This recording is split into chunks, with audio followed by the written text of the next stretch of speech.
Ал видео басталмай жатып, достар, сендерге Казланд дейтін серверді ұсынамын. Осы сервер кіріп кетіңіздер, бұл дейтін мықты сервер жақында ашылған, сондықтан донат кестерге өте мықты скидка және арзан десем де болады, достар. Осы сервер кіріп кетіңіздер, қазір онлайнда 5 адам отыр.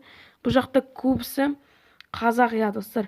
Если кіргілерің келсе, IP порты описаниеде және де экран бетінен шығады. Ал мен видеоны бас.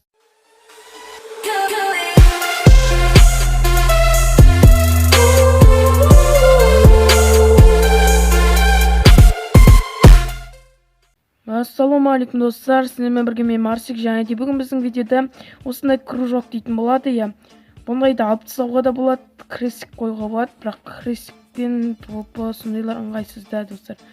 Сондықтан мен сендерге осындай кружок дейді, домалақты қалай кішірейтуге болатынын айтам. Осындай дәу болса, сіздерге мешайт етіп тұрса, мен бүгінгі видеода қалай оны кішірейтуге болатынын айтатын болам. Ең бірінші бізге ол блок лаунчер дейтін программа керек. Программа дегенде программа емес негізі. Осындай, бір Майнкрафтқа онымен де кіре аласыздар. Соны ссылкасы описаниеде болады. Ең әуелі соған кіресіздер. Ал біз блок лаунчер кіргенде осылайынан бәрі осылай шығады. Кейбір сіздердің скендеріңіз бәрі кетіп қалады. Сіздер бұл жақтан дұрыстап алуларыңыз керек. Сіздер, мысалы, мен маяқтан дұрыстап алайын. Керек жаттарды, негімді өзгертіп қойын. Негімді полпа топ жек қойсайын, достар. Және видео кіріп, маған бәрін дұрыстап алу керек. Менде қазір нормально. Осылай жасайым. Және де классикаға қоямда. Артқа шығам. Және играть дейтін басқында. Бұлай жасам. Казланд деп жазам, достар. Казланд. Дұрысымыз play.kazland.ml Атмейті өтіріп қойсаңыз. Порты 23.5.32. Қателеспесем осылай.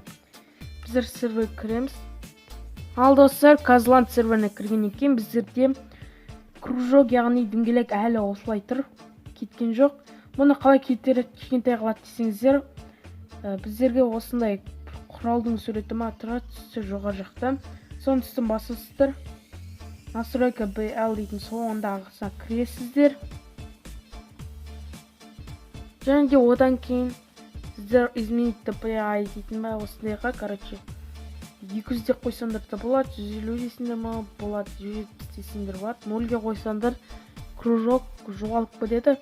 Және де бұл жақта былай қойып қойыңыздар. Прозрачность кнопка настройки дейтінді басып қойыңыздар. Десеңіздер, мына жердегі кнопканы көрмейтін қылады. Мінекей бізде кружок кішірінтей болды, домалақ. Сіздерге осы видео ұнаса, лайк басып, каналға тіркелсеңдер болады. Осы қарағандарың үшін сіздерге рахмет, достар. Ал давайте, сау болыңдар.